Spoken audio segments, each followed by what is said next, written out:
Hey guys, this is Clay Aiken or Andrew Na, and this is Higher Learning Gaming Episode 3, titled League for Life. I hope you guys enjoy this podcast and learn something new from it. Let's get started.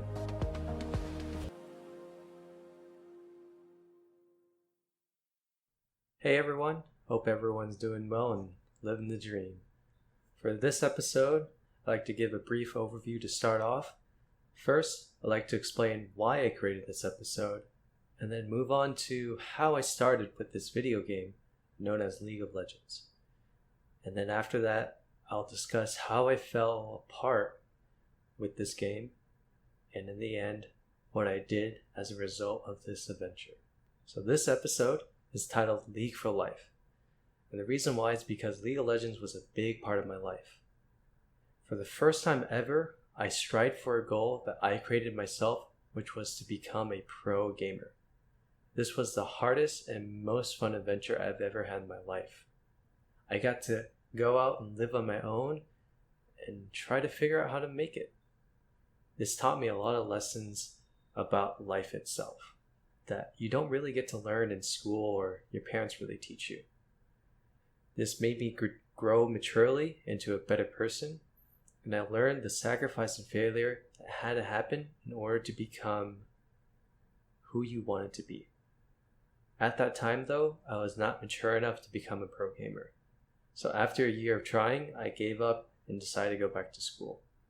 I truly believe that every person needs to go on this adventure to find themselves and fall so that they know how to pick themselves back up again. The way I started with League of Legends was back in 2011 when I decided to go to South Korea. I barely finished my associate's degree at Northlake Community College, and I was in a very depressed and negative state of mind. I wasn't even relieved from finishing school.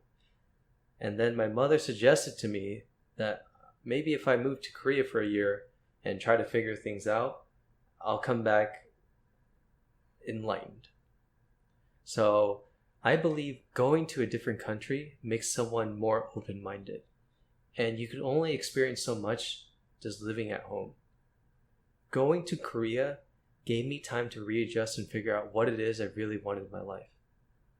But also when I was in Korea at the time, this is when I was first exposed to League of Legends. And for those of you that don't know what this game is, it's a MOBA, which stands for a multi-opponent battle arena, that branched off from Dota, Defender of the Ancients. And it wasn't that popular at the time. It's not as popular as it is now, but it was still very popular because I just saw everyone playing it. But when I first looked at the game, I knew it was going to be a huge commitment. So I didn't think about doing it. I kind of shrugged it off. But later when I went back to America, my friends wanted me to try it out. So I decided, hey, what's the worst that can happen? Let's just play one game. So I played a game and I started to want to play more. And the reason why is because you try something out and you think it in your mind first. Hey, okay, let's try out this champion. Let's do this build. Let's try it out and see if it works. And if it doesn't work, you can look back and say, what did I do wrong? And then go back into the next game and readjust. It was as easy as clicking a button to readjust what you did previously. And it's very easy just to stay in that zone of just wanting to play more and more. I believe a lot of people in our lives want that kind of career path where they have infinite room to grow, and all they have to do is just look at what they've done previously and improve on that. League of Legends provided that kind of path for me. And there's so many different champions to experiment with. You can play for over 3 years and still haven't played every single champion. So you can see how a lot of people can invest so much time into this game. But this game also made me want to become a pro gamer. The first idea of me becoming a pro gamer was from T-Squared on MTV Real Life. I saw him playing Halo competitively on that TV series, and I told myself, hey, that is something I want to do. That's really awesome. He gets to go out and play video games competitively. that's something I want to do. Now, from the perspective of League of Legends, here is a few things I learned on my journey to wanting to become a pro gamer. I first started out playing against bots, so artificial intelligence, and then I moved on to my highest rank, which is Simon 1. When I started out the game, I played as a support, and I believe a support defines a player. It's not defined by a champion or a character. And the role of a support player is to feel the needs of others. So if other people lack a certain thing in the game, a certain skill, or let's say they're really good at playing a champion mechanically, but they don't really look on the map. They're not very aware of what's going on around them. Then I would provide the role of providing vision for them. So I'd say, I would be their eyes, basically, and say, hey, this is what's going on the map. And then from there, they can calculate and readjust accordingly. And when I first started out with bots, it was very simple because it was non-judgmental. The enemy team wouldn't judge you. You would just play against robots, and then if you didn't do bad, no one was there to judge you. And that was okay. And from there, you can improve and grow. And I kept telling myself, I need to keep improving with bots to a certain level of my own standard, and then I'll be ready to play normal games. Then I can start playing with other people. But having that mentality will never allow you to get out of your comfort zone and try new things in life. Because all you're going to say is, I'm still not ready. I'm still not ready to go do this. I'm not ready to go to the gym. I'm not ready to have a life partner. I'm not ready yet. And then if you keep having that mentality, you'll just never initiate. You'll never engage in life and always stay passive.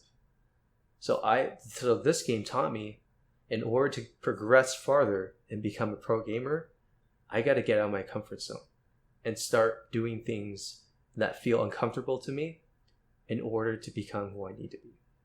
So I went from playing my first bot game to my first normal game, and it sucked. It was terrible. I had so many deaths and I was very nervous, but after that, it started getting easier and easier. And then from the first normal game, I moved on to ranked game. And this was a little bit harder than going from a bot to a normal game, because you get to see your wins and losses, and they mark you like it's a grade letter from school. So this was a lot more difficult because you still had to have the same mentality as before, where you say, I'm here to improve. I'm not here to show that I'm better than everyone. I'm here to show that I love this game, I want to improve from it, and I want to show others the same as well. And it's really hard to do that when you have different ranking systems, when people are ranked differently, and then you start judging other people based on their ranks. But after I overcame that fear, this is when I started climbing the ladder. And I felt like each division that I played in had different missing pieces that I felt like I could exploit.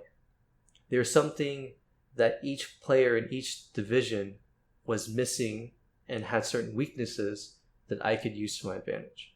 So when I started out in silver, the way I progressed to gold was two things: not dying and healing.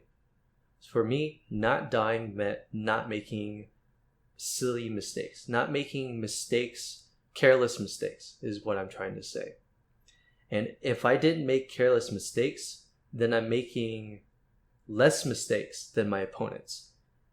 And if I do that, statistically, I should win more games than my opponents. That's how I thought. So when I did that, I ended up winning more games. Just naturally playing the same amount of games as other people, but just having a higher win rate. Also with healing, I had the same mentality. Okay, my teammates and my opponents are the same level of skills, and they all generally make mistakes. That's okay. But I'm going to make sure my team makes less mistakes and they recover better from their mistakes. And the way I can do that is by healing them. So I exploited that mechanic of allowing myself to heal other people in order to recover from the same amount of mistakes they make as their opponents. Now move on from gold to platinum.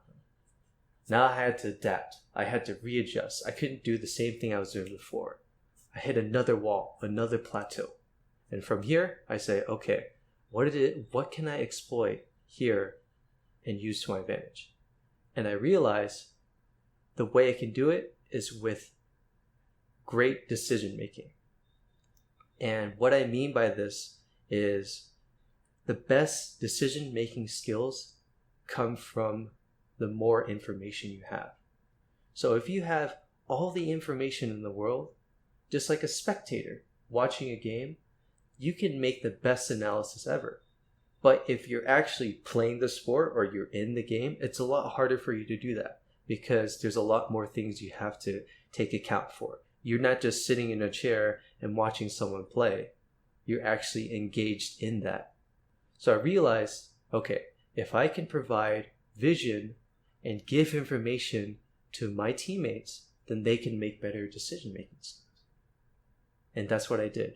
I was the guy that was basically the eyes for my entire team, letting them know what's going on in the entire map and trusting that they can make the right decision based on the information I gave them.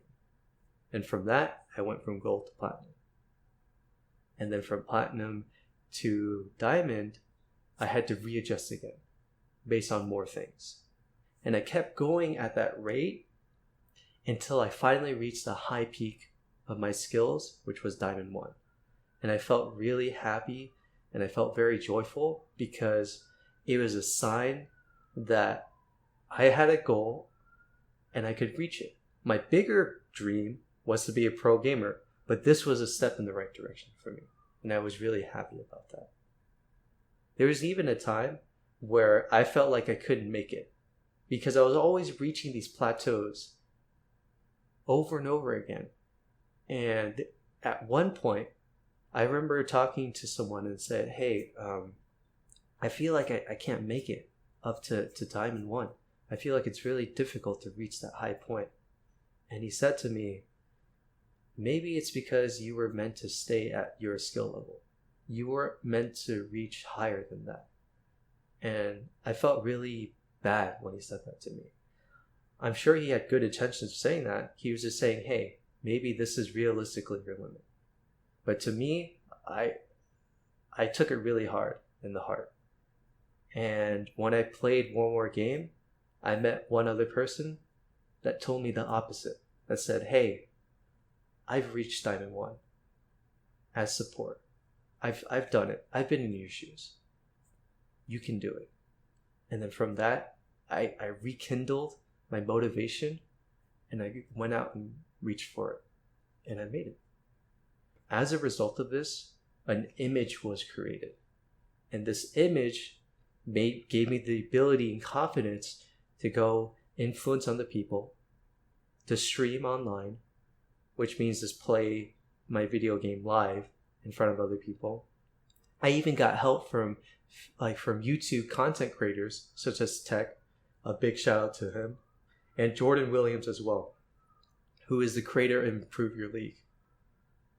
Those two guys were amazing because they decided to help me out just because I was doing what I love to do. And all these opportunities started to present itself just because I was high ELO, as we say, a high rank.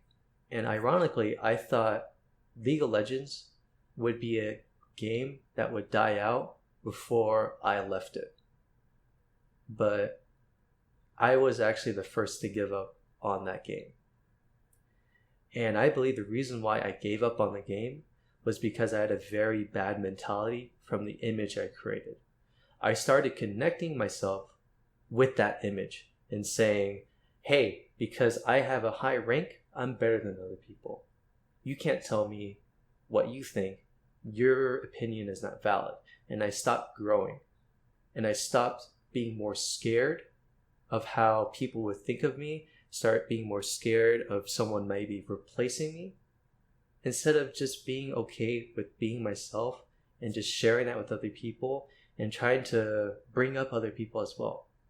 My brother once told me the best leaders are the ones that can create other great leaders as well. And I didn't know that at the time. Instead, I was so afraid of everyone else that I wanted to be the only leader. And I feel like that's a very, very negative mentality to have. And that's why I wasn't mature enough to be a pro gamer. The new image I wanted to create, though, was to become a challenger player. And that's a higher rank than Diamond 1. So I kept going and I kept grinding, and I was so frustrated. I was so angry at every single mechanic, every single mistake I did, and I got burnt out so easily.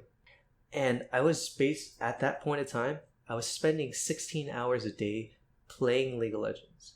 Not actually playing the game, but a mixture of watching Twitch streamers, looking at every single tournament, seasonal tournaments that they have, including LCS and LCK. So those are, you can think of them as, how do you say it? Like in sports, you have your season where you have all the teams playing each other. It's very similar to that. And these are in different regions. So there's NA LCS, like North America, EU LCS Europe, and LCK, and that's in Korea.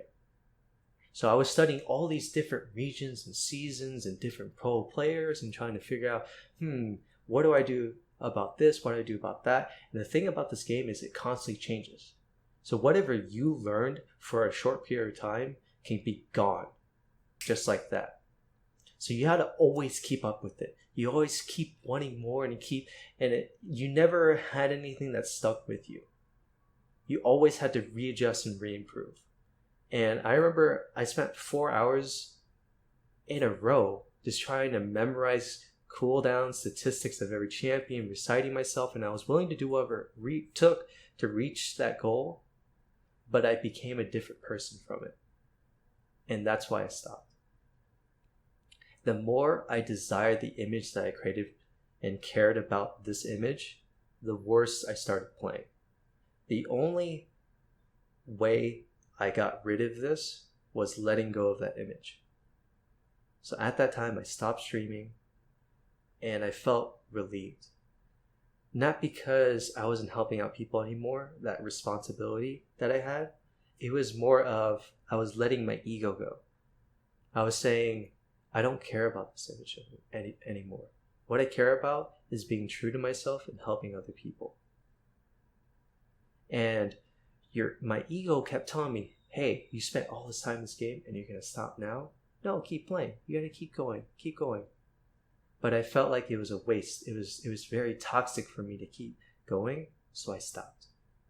And that's when I started being able to expand my mind more and saw new opportunities that arrived to me. At the time, I always was comparing League of Legends to real life.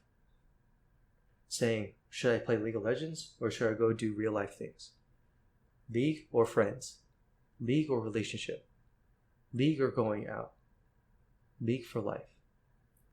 Now I'm on a new adventure. I'm playing Heroes of the Storm, which is another MOBA, but I'm starting with a new fresh mentality. And I'm streaming as well. But what's different from before is I learned that I don't want to stick myself to an image. Instead, I want to constantly have that improvement and constantly give back to other people. The first time I reached Diamond 1, I want to do that again. I want to reach a goal, but get help from other people and help them back. I never want to change my mentality and say I'm better than other people. I think that's where I truly believe I made a mistake. And I'm glad I went on this adventure to learn from it. My own adventure that I created out for myself. And I want to constantly be with friends and be constantly learning. And I feel like this is how I can give back to my community. So now I'm not setting out for an image to be the best. I'm setting out to always improve and give back to other people. All right, that's it for this episode. Last thing I want to say to you guys is I want to give you guys something to do with your lives. I want you guys to do for me is I want you guys to just see an image that you guys created for yourself as well. Maybe it's an ideal body or some kind of picture where you have a lot of money, or maybe you have perfect grades, something of where you created an image and you connected to it through your ego. And I want you guys just to let go of that. Let go of that toxicity that made you change because of that image. And I want you guys to see what new opportunities present itself after you let go of that image. Thank you guys so much for listening, and I hope you guys enjoy this podcast. Have an amazing life.